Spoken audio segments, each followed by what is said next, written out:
Muito bem, queridos irmãos, caros amigos, a paz do Senhor. Há dias que não estávamos com tempo suficiente para fazermos uma live, mas graças a Deus hoje resolvi fazer uma live, né? Fazer mais um pouco da palavra de Deus. Vou convidar algumas pessoas aqui, certo? Aguardem só um instantezinho. Vou convidar algumas pessoas, que é de praxe, né? Muito bom.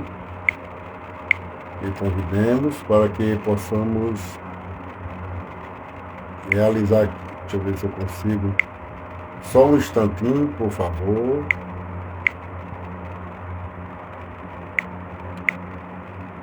Deixa eu ver.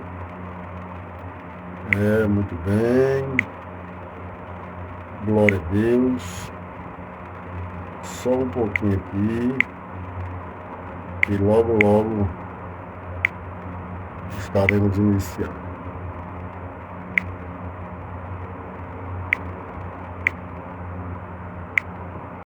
Pronto. Convidei algumas pessoas. Uma pessoa já se fez presente. Só não estou conhecendo bem. Mas Deus abençoe. A irmã Luciene. Pai, sua irmã Luciene, Deus abençoe.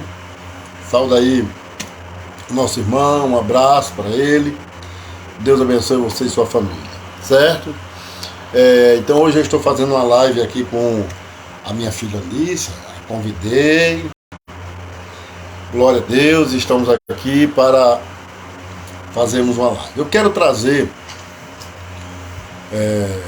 amém, e eu quero agradecer aí por vocês aí. Irmão Francisco Soares, Pai do Senhor, muito obrigado por divulgar o vídeo. Eu sou grato a Deus pela vida de vocês, está nos ajudando. Amém, irmão Soares, Pai do Senhor. Deus abençoe, porque eu procuro com método trazer uma palavra com uma forma nítida das pessoas compreender melhor. Muito bem, o nosso irmão Edson Ademar, Pai do Senhor, ali de Pendência, o meu xará irmão Genildo Souza, Deus abençoe, a paz do Senhor. E gosto de trazer uma palavra de uma forma nítida para que as pessoas compreendam a mensagem com um ensinamento mais esclarecido. Nada contra quem tem, né? Amém. Pai do Senhor, irmão Genildo, Pai do Senhor, irmão Edson, Deus abençoe. Para que as pessoas compreendam melhor uma palavra com mais clareza.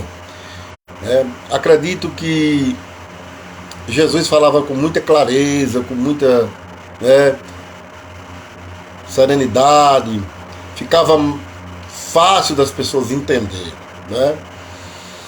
porque a gente criou a ideia de que se gritar que chama a atenção das pessoas.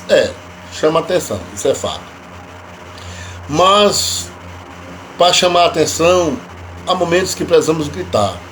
Mas no termo da aprendizagem, a fala com mais nitidez, com serenidade, faz nós captarmos melhor o que Deus quer falar conosco, tá certo?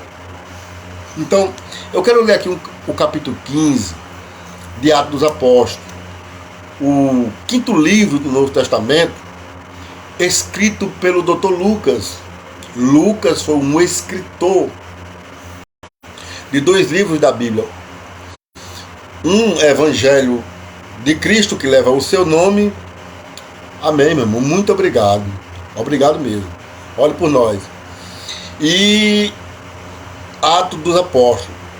Esses 2 livros foram endereçados a um homem chamado Teófilo, que fala do primeiro tratado, do segundo tratado, para um homem chamado Teófilo. Alguns dizem que era um homem da alta posição romana. Bom, Quem tem conhecimento acerca disso, explica melhor.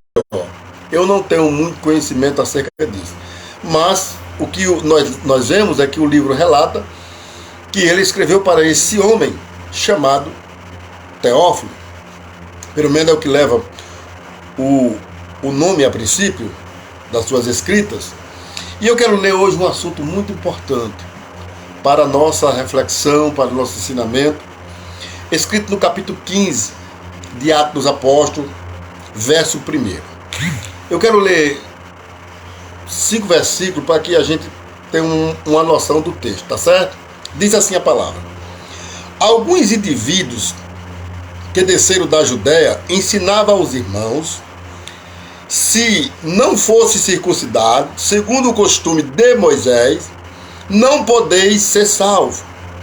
Tendo havido da parte de Paulo e Barnabé contenda e não pequena discussão com eles, resolveram que esses dois e alguns outros dentre eles subissem a Jerusalém aos apóstolos e presbíteros com respeito a esta questão.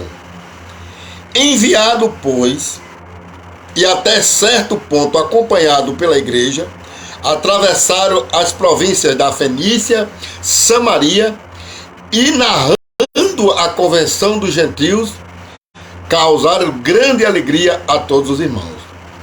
Tendo eles chegado a Jerusalém, foram bem recebidos pela igreja, pelos apóstolos, pelos presbíteros, e relataram, entretanto, tudo que Deus fizera com eles. Insurgiram-se, entretanto, alguns da seita dos fariseus, que haviam crido, dizendo: é necessário circuncidá-los e determiná-los que observem a lei de Moisés. Amados, eu quero... Amém, irmão Edson? Muito obrigado. Eu quero trazer uma palavra de Deus em cima desse texto aqui, que com muito respeito aos irmãos, e Pai seu irmã Odinei, Pai seu Bessa, com muito respeito aos irmãos, eu sei que é muito poucos irmãos que entendem sobre esse assunto aqui. Até porque não se é ensinado dentro da igreja, porque às vezes, geralmente, alguns acham que não convém. Mas convém. Tudo que está nas escrituras, para o nosso crescimento, para o nosso entendimento, para o nosso bem espiritual, tem que ser falado. E eu quero refletir sobre esse assunto da igreja primitiva. Quando nós falamos da igreja primitiva, todo mundo já sabe que foi o início da igreja dos primeiros cristãos, né? A igreja fundada por Cristo, inaugurada pelo Espírito Santo 10 dias depois da ida de Jesus aos céus, aproximadamente 10 dias, evidentemente. E aí nós vemos que a igreja crescia, porque a igreja tinha 4 pilares importantíssimos.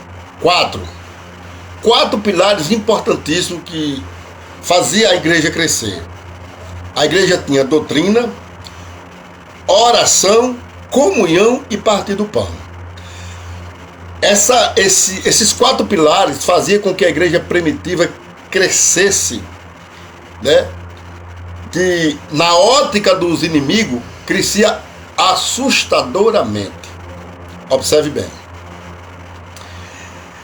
Abrindo aqui um parênteses, irmãos, eu às vezes peço até desculpa aos irmãos, perdão, porque às vezes eu vou rever as minhas lives, evidentemente, para ver onde foi que eu mais errei. E às vezes eu erro muito assim, às vezes eu troco as palavras, depois é que eu observo. Aí eu estou dizendo isso, se eu trocar, os irmãos vão nos perdoando, tem a idade. Mas às vezes eu observo isso. Esses dias eu falei sobre Esther, sobre Vasti e Esther. E algumas vezes, onde que era para eu falar de Esther ou de Vasti, eu trocava e dizia o nome de Esther. Mas quem conhece a Bíblia sabia o que eu estava falando. Era questão de troca, não questão de trocas de nome, não questão de erros, de interpretação de erros. Muito bem, minha amiga Rosana, Deus abençoe a sua vida, a vida dos seus pais. Deus abençoe a sua vida, viu? Muito obrigado. E eu quero falar hoje sobre um pouco da igreja. Retornando ao assunto aqui. A gente precisa entender o que é uma igreja, o que é um ministério. E, infelizmente, em nosso meio, pouquíssimos irmãos sabem disso, né? Desculpe assim a força da expressão, né? É ignorante acerca do assunto. Quando eu falo de ignorante, não estou usando no verbo de, né, no adjetivo de pessoas brutas, melhor dizendo, não estou falando de adjetivo de pessoas brutas. Estou me referindo ao verbo desconhecer o assunto, tá certo? São ignorantes acerca do assunto, né? E aí quando você lê o capítulo 15, escrito por Lucas, do Atos dos Apóstolos, para quem não sabe, Lucas ele era gentil. O único gentil a escrever 2 livros da Bíblia foi Lucas. Lucas não era do povo judeu. Ele se converteu, né, e cuidadosamente, com muito detalhe, tomou detalhes específicos e escreveu um evangelho de Cristo, né, e escreveu o livro de Atos dos Apóstolos, tomando informações, convivendo com os apóstolos, né, e ele, por entender muito bem o grego, né, gentil, entendeu o grego, escreveu esses 2 livros. Lucas não conviveu com Jesus, né, de maneira nenhuma. Irmã Gleide, a paz do Senhor, serva de Deus, saúde aí o irmão Hermes, Deus abençoe você e a sua família, viu? Deus abençoe, ore por nós. E aí o Lucas, ele faz questão de relatar um episódio que aconteceu na igreja primitiva. Capítulo 15, se alguém quiser acompanhar, pode acompanhar. Porque houve uma questão, uma questão muito contundente na igreja. Algumas pessoas, alguns judeus que creram em Jesus, queriam implantar na igreja a lei de Moisés, tinha que fazer a circuncisão, né? Aquela coisa toda, né? Lucas só revela aqui detalhado a circuncisão, mas ele diz depois, de forma muito nítida, que esses judeus que se converteram para Jesus, dizia que os irmãos tinham que observar a lei de Moisés. Aí entra o sábado, entravam os rituais e por aí vai. Mas a questão mais pesada aqui, né, que Lucas esclareceu foi sobre a circuncisão. Porque a circuncisão era realmente uma prática, né, um ritual que todos os homens judaicos faziam, né? Jesus também fez a circuncisão. Com 8, não foi a memória, com 8 dias de nascido, Jesus foi, se não foi, a memória foi circuncidado, né? Essa circuncisão só era feita nos homens, né? Mas a circuncisão era muito antes da lei de Moisés. Se você for ler, essa aliança foi feita com Abraão. Parece que no capítulo 17, se não foi a memória, do livro de Gênesis, foi feita com Abraão, né? Aí, sendo feita com Abraão, teve continuidade na lei mosaica. Então a circuncisão é muito mais velho do que a lei de Moisés, né? Ou lei mosaica. Muito bem, queridos irmãos. E estava havendo essa contenda entre esses judeus com Paulo e Barnabé. E chegou aos ouvidos da igreja lá em Jerusalém. Esse conflito não estava acontecendo em Jerusalém, mas chegou aos ouvidos do pastor Tiago, que alguns acreditam que esse Tiago, que era pastor em Jerusalém, fosse o meio-irmão de Jesus, ou seja, Tiago era filho de Maria com José. Então ele era meio-irmão de Jesus por parte de Maria. E tudo indica que esse Tiago era o pastor da época em Jerusalém. E chegando aos ouvidos essa contenda, Lucas relata que foi uma contenda que não foi tão pequena, né? Foi bastante acalorada. Tiago, né, a igreja de Jerusalém, convoca, né, para uma reunião, para um concílio, para chegar a um consenso. Ele convida Paulo, Barnabé e alguns desses judeus que estavam apregoando que os cristãos tinham que ser circuncidados, senão não era salvo. E eles chegam na igreja de Jerusalém, né? São muito bem recebidos pelo pastor Tiago, pelos presbíteros, né? Pelos apóstolos, muito bem recebidos. Agora, uma coisa interessante, que Barnabé e Paulo é ouvido, mas o grupo que pregava, que precisava fazer a circuncisão, também era ouvido. Detalhes, muito importante isso. Ou seja, o direito de fala é um dever de cada um. O que nós temos, vai ser a irmã Madalena, o que nós temos que entender que a decisão são dos maiorais, daqueles que estão na frente. Presta atenção. Aquele que está na frente, ele é o responsável pelas decisões. Guarde isso, que é muito importante. Mas não quer dizer que aqueles que fazem parte da igreja, especificamente o ministério, ele não tem as suas opiniões contrárias. Não quer dizer que eles são proibidos. Isso não tem Bíblia para isso. A Bíblia é muito clara, taxativa. Agora, há a decisão do maioral, daquele que está à frente. Aí é outro assunto. Então, se aquele que está à frente decide, eu gostando ou não, eu aceitando ou não, eu entendendo ou não, a decisão tem que ser dele. E se ele estiver errado, é com ele e Deus. Só não vou compactuar com ele, mas é com ele e Deus. Eu não posso tomar outra decisão. Por isso que... Amém, irmã Luciana. Irmã Luciana está mandando a paz do Senhor, irmã Nisso. E a paz do Senhor? Fale alto para não vir. Então, irmãos, veja só. A gente precisa compreender, porque muitas vezes, quando se tem reuniões na igreja, que nós que fazemos parte do ministério, né? O meu caso, que não digo isso para me exaltar, irmão Francione, a paz do Senhor, um abraço, acredito que vocês aí esteja morando aí aqui viu perto da gente, que eu esqueci o nome agora, né? Me lembra aí. Deus abençoe aí a sua vida, viu? Deus abençoe. Rafael Fernando. Não, Rafael... Não, é Rafael Fernando, né? Você tá morando em Rafael Fernando? Não é Rafael Fernando. Me ajuda aí a lembrar o nome que eu esqueci agora. Aqui perto de nós aqui. Deus abençoe, viu? Um abraço.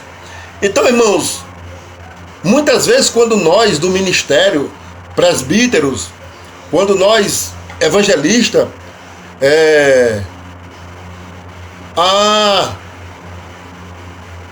tá certo, não está mais lá. Amém. Deus abençoe.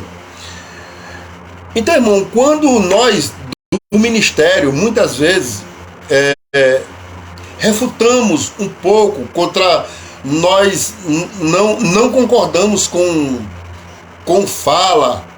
Em São Rafael, era isso que eu queria lembrar. Verdade, meu amado. Um abraço, Deus abençoe. Quando a gente, como ministro, refuta contra um líder que está na frente, que não concorda com algumas coisas, tem crente que, por não entender que nós temos posição para isso, às vezes nos critica, fica contra nós sem ter nada a ver. Eu estou só citando um exemplo, não está acontecendo, estou citando um exemplo. Mas eu trouxe essa palavra porque é muito importante nós sabermos disso. Então, muitas vezes fica criticando, chamando, né, de rebelde, porque tem olha, irmão, com muito respeito, muitas pessoas falam de palavra rebeldia, não sabem nem o que é rebeldia. Tem gente que fala sobre religiosidade, não sabe nem o que é religiosidade. Tem muita gente que, desculpa a expressão, é como papagaio, fala o que os outros dizem, mas não entende. Não sabe nem o que é a palavra rebelde, não sabe o significado, o que é um rebelde, né? A gente sabe, o povo, né, fala o que os outros dizem. E a gente precisa estudar isso. Então, a igreja estava com esse problema, com algumas pessoas infiltradas dentro, dizendo que era cristão e querendo trazer esse problema. E houve essa contenda. E a igreja de Jerusalém, por que não dizer a igreja central, né, chama, até porque Jesus disse que começaria primeiro em Jerusalém, né? Quer dizer, foi de Jerusalém que saiu os missionários, começou em Jerusalém, depois na Judéia, Samaria e até os confins da terra. Jesus começa em Jerusalém. Então, foi ela que enviou os missionários e ela chama para chegar a um consenso, ao estudo da palavra, mostrar realmente qual é o caminho melhor à luz da palavra que se deve resolver para o bem da igreja.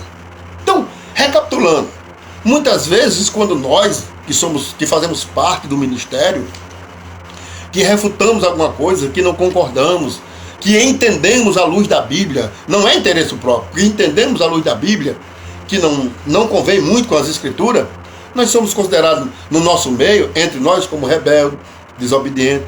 E se pede um versículo, uma doutrina bíblica, que essas pessoas nos mostrem alguma coisa, eles não conseguem mostrar, porque não tem o apoio da palavra. Se não há apoio da palavra, então não tem como a pessoa ser, né, pensar dessa forma, melhor dizendo, pensar dessa forma. Temos que ter a Bíblia como resposta para o que falamos. Temos que ter a Bíblia como resposta para a nossa vida, pelo que cremos, pelo que pensamos. A gente não pode idealizar as coisas. Jesus não pode ser idealizado. O Jesus tem que ser o Jesus da Bíblia. A nossa fé não pode ser idealizada. Eu acho que é assim, eu creio assim. Não, a nossa fé tem que ser de acordo com as Escrituras. O Jesus que cremos, o Deus que cremos, o Espírito Santo que cremos, tem que ser de acordo com as Escrituras. Porque as pessoas estão idealizando o seu Jesus. É o Jesus deles. O nosso não. O nosso não pode ser idealizado. A nossa fé não pode ser idealizada. A nossa fé, ela não pode ser fundamentalista. A nossa fé tem que ser fundamentada. Fundamentada na verdade, na palavra.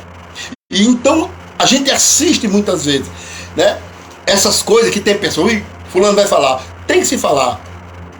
Na igreja, pelo menos na nossa, na Assembleia de Deus, por exemplo, a gente usa o ministério começando da porta, do cooperador, do diácono, aí vem o presbítero, vem o evangelista e vem o pastor. É a nossa forma que nós usamos na Assembleia de Deus. Já outras denominações já usam o presbítero, né, como o chefe maior, e não há nenhum erro, porque a Bíblia nos mostra isso, né? Nem há um erro da Assembleia, nem há um erro das igrejas, das outras igrejas que adotam isso. Não há erro nisso, não há contradição bíblica, não. É uma forma de cada um sem sair da palavra. Mas vamos lá, irmãos. Então, houve-se o primeiro concílio da igreja primitiva. Segundo alguns estudiosos, houve 7 concílios na igreja primitiva. Houve 7 concílios na igreja, né? Durante a existência da igreja, houve 7 concílios ecumênicos, certo? Houve, inclusive, o concílio de Nicéia, né? Houve também o concílio de Calcedônia. Houve aproximadamente 7 concílios, né? E o primeiro concílio, o mais proveitoso de todos, né, foi o primeiro, que foi esse em Jerusalém. Então, cada um tem a sua oportunidade de falar lá, dar o seu ponto de vista. Paulo mais Barnabé testifica o que Deus fez na vida deles, na vida dos gentios através dele. Ou seja, vou explicar, os gentios é todos aqueles que não pertencem a Israel, são gentios. O Brasil é gentio, não é gentil de gentileza não, tá? É gentios, que são gentios com O, não é gentil com L, é com O. São pessoas que estão fora da promessa, que só podem alcançar a promessa se adentrar em Cristo e fazer parte da igreja. A gente tem que entender isso aí. O país da promessa é Israel. E em seguida, o povo da promessa, além de Israel, é o povo que faz parte da igreja de Jesus. Vamos aprender isso, tá certo? Existem 3 tipos de povos: igreja, Israel e gentios. Os demais países são gentios. Eu não sou gentio e nem sou Israel. Faço parte da igreja. Eu sou um membro da igreja. Eu não sou igreja. Eu sou um membro da igreja. Não estou falando igreja instituição. Eu estou falando da igreja do Senhor Jesus. É muito importante que se diga isso. Então, muitas vezes, quando a gente observa, quando se tem uma reunião, que algum obreiro, que algum ministro, que alguém não concorde, a gente escuta críticas de pessoas que não têm, com muito respeito, conhecimento no assunto. E isso não é legal. Isso não é bom, porque falta conhecimento. E a Bíblia diz que o povo se destrói por falta de conhecimento. É importante que a gente entenda isso. É muito importante. Certo? E o que acontece? O que acontece é que a igreja chegou a um consenso nessa reunião. E Tiago, que era o pastor, digamos assim, da sede principal, ele, amém, Micaela Lima, Deus abençoe, minha irmã, Pai do Senhor. Eu não estou, por favor, irmãos, eu não estou falando aqui de rebeldia, eu não estou falando que crente se aproveite sem lógica e se levante contra o seu líder e fale mais alto do que o líder, não respeite a decisão do líder. Não é isso que eu estou dizendo. O que eu estou dizendo é que nós, pelo menos nós que fazemos parte do ministério, nós temos o direito de opinar à luz da Bíblia, dar as nossas opiniões, saber o que é melhor para a igreja. A gente tem que entender isso aí. Ninguém é dono da igreja. O dono da igreja é Jesus. Ele tem colocado líderes, porém ele continua sendo dono. Pedro, quando ele ensinando para os pastores, ele diz assim, que eles não se apoderam como se fosse propriedade deles. Não, a igreja é de Jesus. Há uma coisa interessante que a gente precisa compreender isso. José Lucas, Deus abençoe, meu. Então, a importância, quando se há uma conversa, o problema é resolvido. E às vezes a gente fica assistindo, irmãos, fica até revoltado, né? Porque ninguém pode dizer nada. Um ministro não pode dizer nada. Um evangelista é um ministro. Um presbítero é uma autoridade na igreja. Ele não pode dizer nada, ele tem que ficar calado. Porque olha, irmão, eu sempre digo isso, a gente precisa entender que a igreja é de Jesus. O alvo de Deus é a igreja. O alvo de Deus não é líder, não é posição, não. É a igreja. A igreja é o alvo de Deus. Porém, os líderes são botados por Deus. Vamos deixar isso bem claro. Os líderes são botados por Deus. Paulo escrevendo, ele diz assim, lá em Efésios capítulo 4, verso 11 a seguir. Deus deu um para apóstolos, para pastores, outros para doutores, outros para profetas, outros para evangelistas, para o aperfeiçoamento dos santos. Pastor, irmão Janildo, Deus abençoe, meu irmão. A gente precisa compreender isso, que os homens que está tomando conta da noiva do Cordeiro, foi Deus quem colocou. Não podemos, mas eles são homens que falham, fracos, que erram. Eles não são super-heróis, né? A gente precisa entender. E é possível que ele tome uma decisão errada, e o ministério está ali para ajudar, né? Está ali para ajudar. Não é uma secretaria, é um ministério. Está ali para ajudar, né? Está ali para conversar, para ver o melhor para a igreja. O melhor não tem que ser para você, não tem que ser para mim. O melhor tem que ser para a igreja. E se eu faço parte da igreja, se eu sou membro, eu vou ser atingido com essa melhoria. Se o líder ele faz parte da igreja, ele vai ser atingido com essa melhoria. A gente precisa compreender isso. Líder, ele vai passar.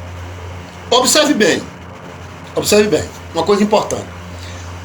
Com muito respeito, que eu sei que tem muitos homens de Deus hoje, eu sei disso, né? Tem muitos homens de Deus que têm compromisso com Deus e ama a igreja do Senhor. Ama de verdade. Mas eu na minha concepção, eu desconheço um líder como Moisés. Eu estou para conhecer pelo menos um igual. Um igual. Eu queria conhecer um igual a Moisés. Não precisa ser mais do que ele, não. Igual. Não era só porque Moisés falava com Deus, não. Mas a vida de Moisés, o caráter de Moisés, a postura da liderança de Moisés num bom sentido, é invejável. Era invejável. E Deus conversava com Moisés, mas há uma coisa interessante que a gente às vezes passa por cima e não consegue subtrair da Bíblia. Deus chamava o povo de Israel povo obstinado. Era o próprio Deus quem chamava de dura servil. Mas interessante, Moisés era um homem que conversava com Deus, um dos maiores líderes, que tomou conta de uma congregação de aproximadamente de 2 a 3 milhões de pessoas. Observe bem, a primeira congregação que Moisés tomou de conta tinha de 2 a 3 milhões de pessoas. Tudo para ele resolver. O homem não tinha quase tempo para ele. Com 80 anos de idade. E o homem era manso. Sabia ouvir. Lamentava quando alguém se levantava contra ele. Moisés não levava nada para o lado pessoal. Era incrível a conduta ministerial de Moisés. Incrível. Se você estudar com detalhe, você vai ver. Era um homem manso, né? Ele não faça isso, aconselhava. E Deus, interessante, Deus protegia Moisés, porque realmente a congregação era um povo. Pai, senhor, irmão José Lucas, Deus abençoe, meu irmão.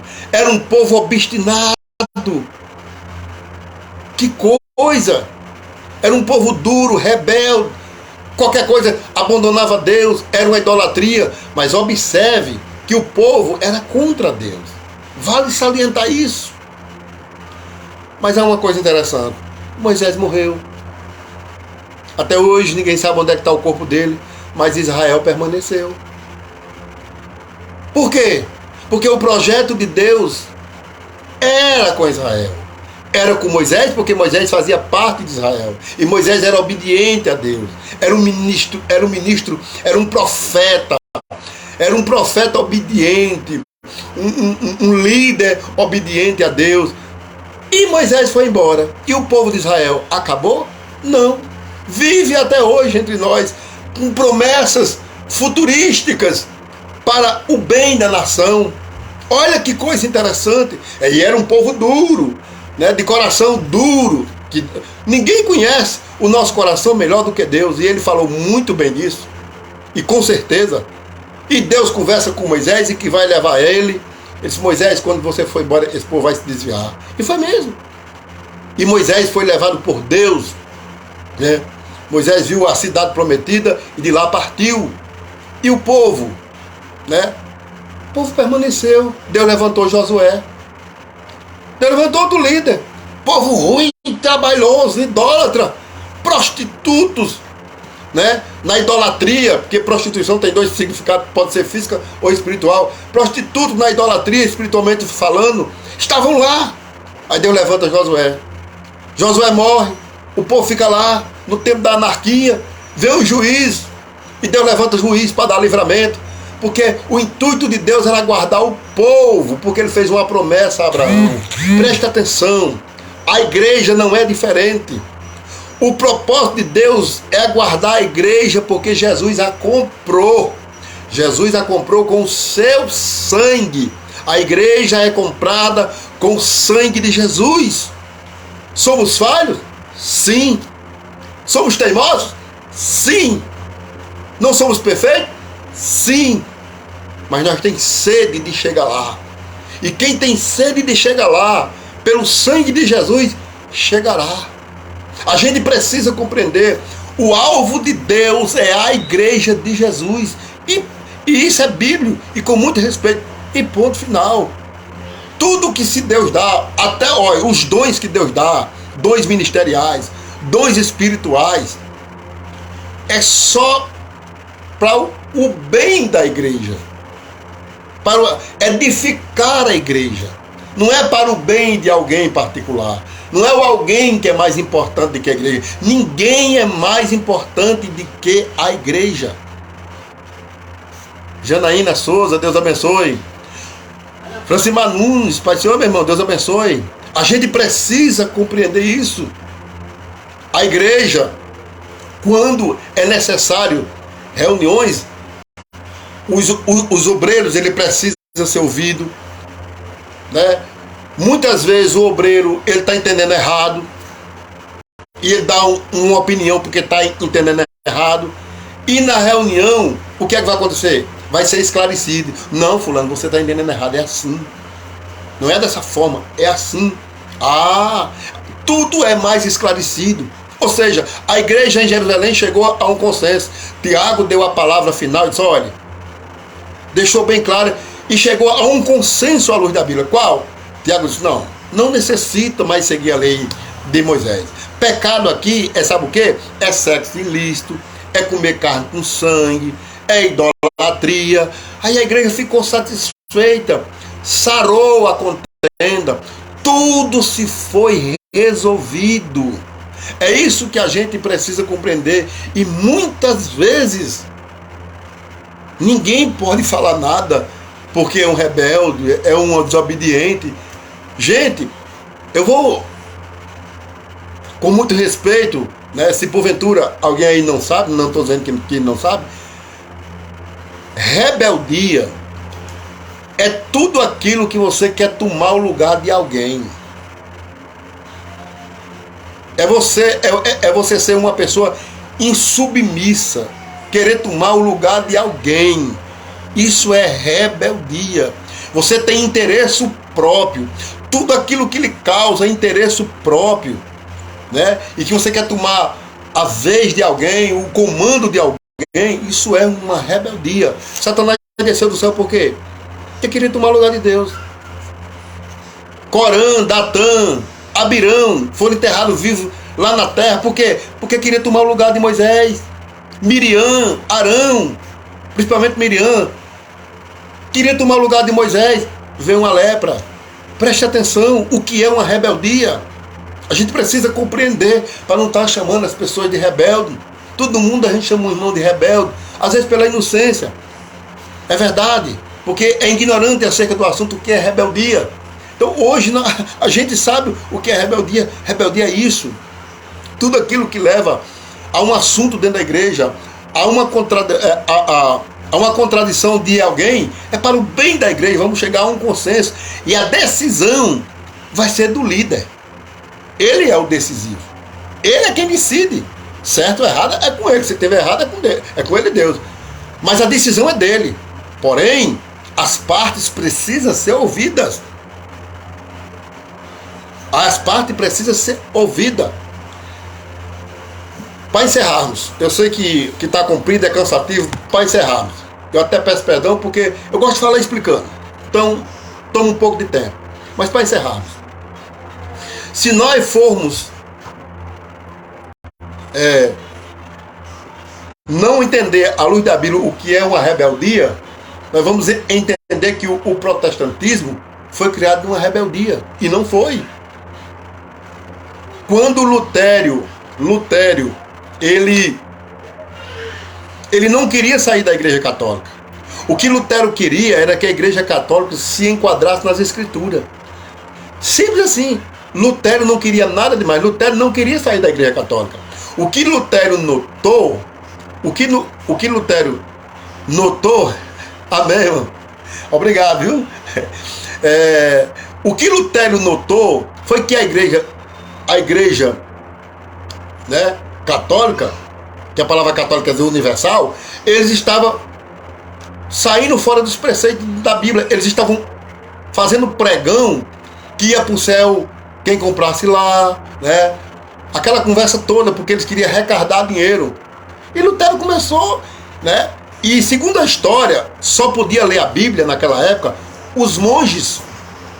A história diz que um certo papa, não sei se foi Pio XIX, ou Pio IX, desculpe, eu não sei se foi ele, não tenho lembrança, mas um papa chegou a dizer que a leitura da Bíblia era uma peste. Por quê?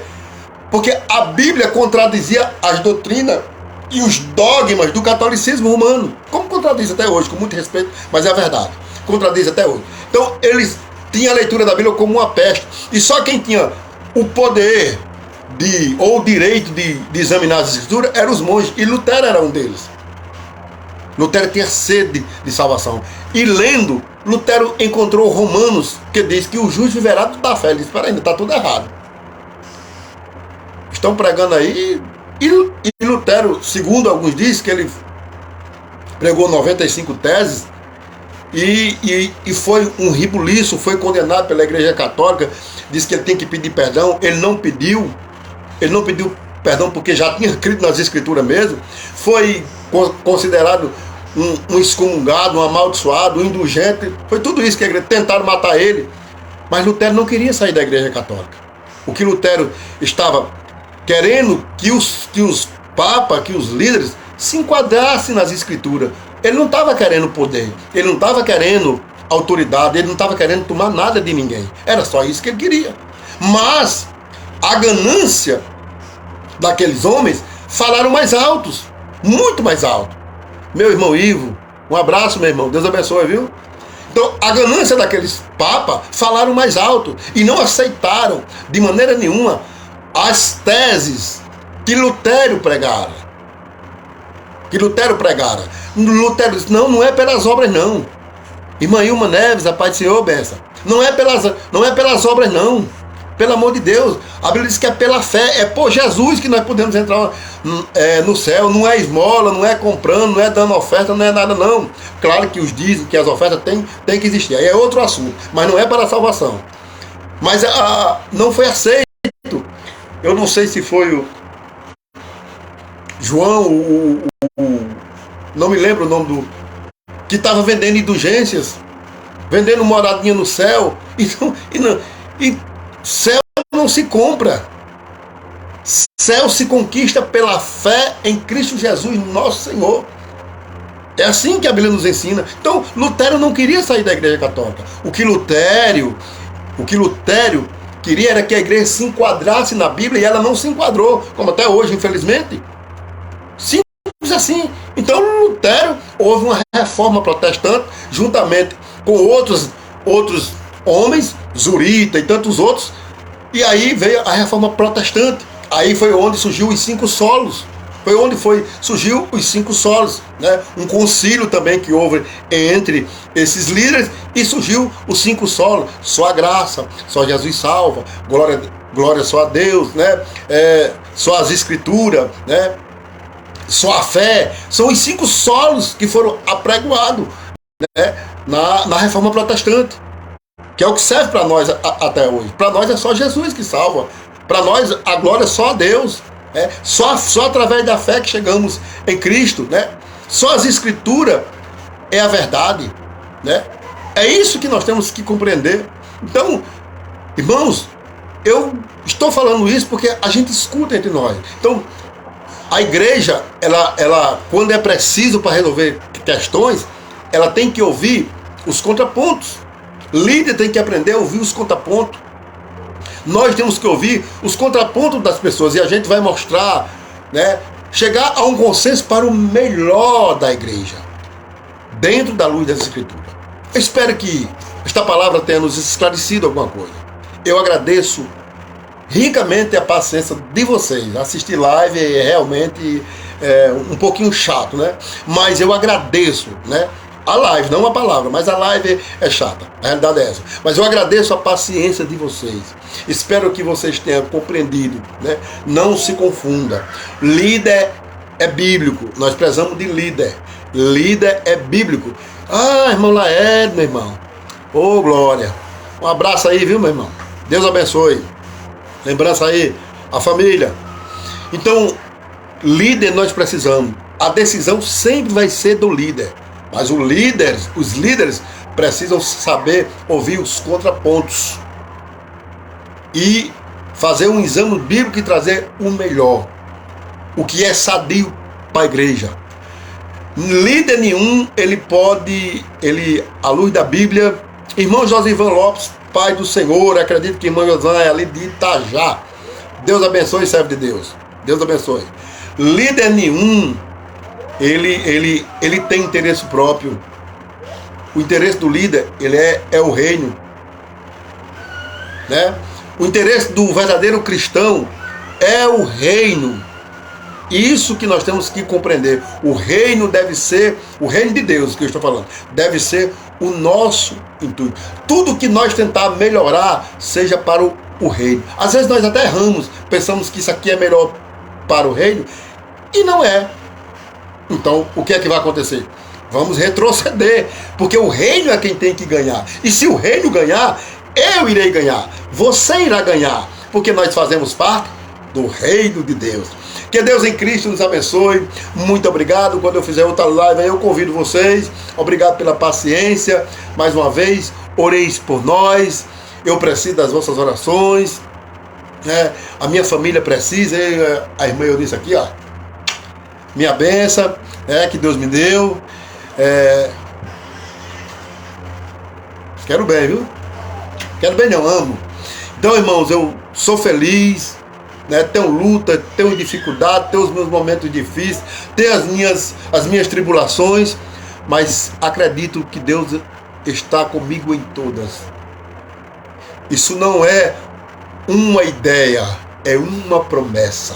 Eis que estou convosco até a consumação do século. Que Deus em Cristo nos abençoe e no dia da sua graça. Espero que essa palavra tenha nos ajudado e nos esclarecido. Eu agradeço a paciência de todos. Vamos orar, agradecer a Deus. Quer orar, meu Eunice? Quer não, o meu Eunice não quer orar não. Mas vamos orar mais papai aqui. Senhor, meu Deus, meu Pai, nós queremos te agradecer por essa oportunidade. Muito obrigado, meu Deus. Quero agradecer pela paciência dos irmãos. Meu Deus, que eles tiveram para comigo. Espero que a tua palavra nos alcance mais, nos ensine mais, nos ajude mais, para que o teu reino cresça dentro de nós. E se o teu reino crescer dentro de nós, seremos automaticamente beneficiados com a tua presença. Deus, eu oro assim e abençoo todos em nome de Jesus. Amém. Que Deus nos abençoe. Deus abençoe e a paz do Senhor.